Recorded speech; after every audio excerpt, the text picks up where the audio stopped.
नमस्ते बच्चों। तो इसके पहले की क्लास में हमने बेटी युग ये कविता पूरी पढ़ ली है, तो आज इसका स्वाध्याय पूरा करेंगे। कवि है आनंद विश्वास।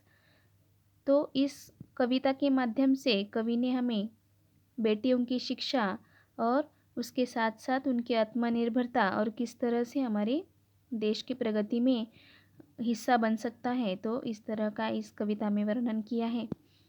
तो आज उसका स्वाध्याय पूरा करेंगे। तो पहला प्रश्न है, देखिए, वाचन जगत से पुण्य श्लोक अहिल्याबाई होळकर के कार्य पढ़ो और प्रमुख मुद्दे बताओ। तो इनका कार्य आपको किसी भी बुक में या किताब में ढूंढकर उनके कार्य को यहाँ पर लिखना है। उसके बाद है, देखिए, त्यौहार मनाने के उद्देश्य की वैज्ञानिकता सुनो और सुनाओ। कौन सा भी त्यौहार हम मनाते हैं तो उसका वैज्ञानिक दृष्टिकोण क्या है, इसके बारे में हमें यहाँ पर लिखना है। जिस तरह से हम अभी संक्रांत मनाते हैं ना, तो उस पर हम क्या करते हैं, एक दूसरे को तिल और गुड़ देते हैं। तो इसका एक वैज्ञानिक दृष्टिकोण भी है कि इन दिनों में बहुत ठंड रहती है और हमारे शरीर के लिए जो ऊर्जा चाहिए वो इससे मिलती है, इसलिए तिल और गुड़ का सेवन किया जाता है। तो इस प्रकार हर एक त्यौहार का कुछ ना कुछ वैज्ञानिक कारण है, उसको हमें ढूंढकर यहाँ पर लिखना है। ज़रा सोचो और लिखो, इसमें तुम्हें रुपयों से भरा बटुआ मिल जाए तो, अगर रास्ते में चलते चलते हमें रुपयों से भरा बटुआ मिल जाए तो हम क्या करेंगे। तो वहाँ पर लिखना है आपके विचार। हम उसे खोलकर देखने की कोशिश करेंगे और उसमें क्या है, क्या मिलता है, और उस जिसका है उस मालिक तक पहुँचाने की कोशिश करेंगे। अगर इस बटुए में किसी की भी पहचान या नहीं मिलती है तो हम क्या करेंगे, उसे अगर हम उस मालिक मालिक को ढूंढना मतलब हमारे लिए मुश्किल है, तो हम क्या करेंगे, उसे नज़दीकी पुलिस स्टेशन में जमा कर देंगे। तो इस तरह से अगर आपको मिल जाए तो आपको आपके विचार यहाँ पर लिखने हैं। उसके बाद देखिए, स्वयं अध्ययन में स्त्री शिक्षा का इन पर क्या प्रभाव पड़ता है, लिखो। ये प्रश्न ऊपर लिखना है और उसमें स्वयं खुद पर क्या प्रभाव पड़ता है स्त्री शिक्षा का, अपने परिवार, समाज और देश। एक चयन है, अगर हम खुद की प्रगति करते हैं तो हमारे घर की प्रगति होती है, यानी परिवार की। परिवार से हर एक परिवार अगर प्रगति करता है तो समाज की प्रगति होती है, और अगर समाज की प्रगति होती है तो देश की प्रगति होती है। इस तरह से ये एक चेन है, तो इस पर आपको लिखना है।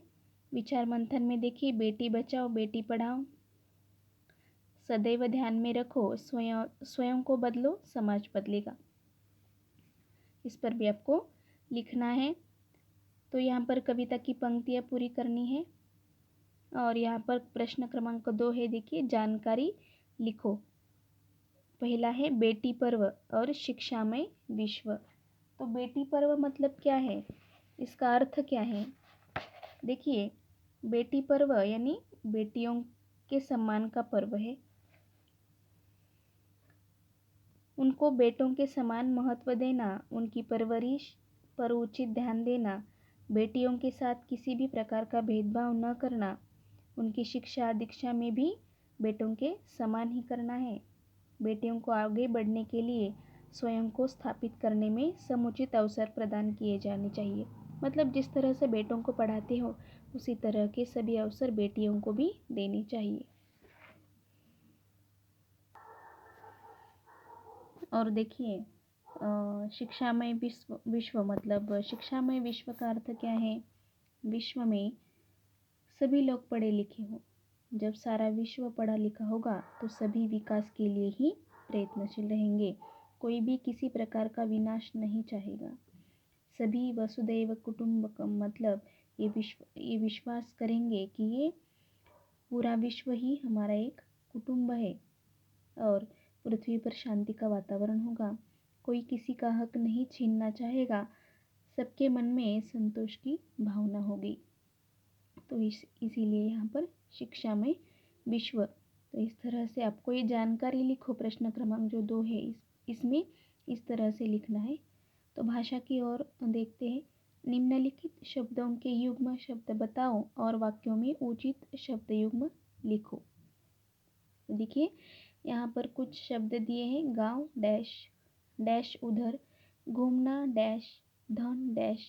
तो इस तरह से उसके आगे के शब्द युग्म आपको बताना है। जिस तरह से एक यहाँ पर उदाहरण के तौर पर यहाँ पर उन्होंने दिया है, देखिए धन दौलत। तो वहाँ पर एक वाक्य आपको बनाना है, अथक परिश्रम से उसे धन दौलत कमाई। तो अभी दूसरा वाक्य है, सेहत के लिए डैश अच्छा होता है। तो क्या लिखना है, सेहत के लिए घूमना फिरना अच्छा होता है। तीसरा है, दीपावली में डैश मिठाइयाँ बनती हैं। दीपावली में घर घर मिठाइयाँ बनती हैं। 4 नंबर है, अंतर्जाल की सुविधा डैश में उपलब्ध है। अंतर्जाल की सुविधा देखिए गांव-गांव में उपलब्ध है। बाजार से बहुत सारे फल फूल खरीद कर लाए। और छठा है, बच्चों ने मैदान पर फैला कूड़ा कचरा इकट्ठा किया। 7 नंबर है, समारोह में सभी डैश वालों को आमंत्रित किया। तो यहाँ पर आएगा सभी जान पहचान वालों को आमंत्रित किया। और अंतिम है, बगीचे में आते ही सभी बच्चे इधर उधर दौड़ने लगे। तो इस तरह से बेटी युग इस कविता का ये स्वाध्याय है और आपको आपकी हिंदी के नोटबुक में ये पूरा करना है।